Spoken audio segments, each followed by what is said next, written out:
High, আজকে আমি তোমাদের দেখাবো একটা গাছ কেটে কিভাবে দুটো গাছ বানানো যায়। হ্যাঁ, ঠিকই শুনছো, একটা গাছকে কেটে আমি দুটো গাছ বানিয়েছি। এই হলো জেড প্ল্যান্টের গাছ।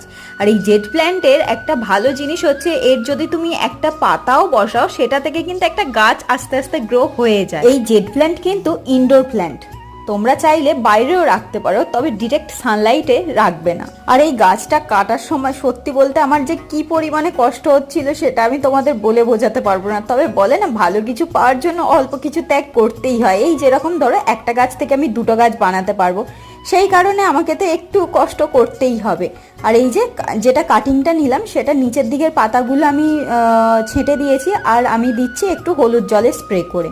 এবার এই ছোট্ট টবের মধ্যে নর্মাল গার্ডেন সয়েল নিয়েছি, আর যে ড্রেনেজ হোলগুলো আছে তার উপরে একটা পেপার বিছিয়ে মাটি ভরে গাছটা বসিয়ে দিচ্ছি। এমনকি এই যে পাতাটা ঝরে গেছিল সেটাও বসিয়ে দিলাম। আজ তবে চলি, চ্যানেলটা সাবস্ক্রাইব করে পাশে থেকে দেখা হয় পরে ভিডিও।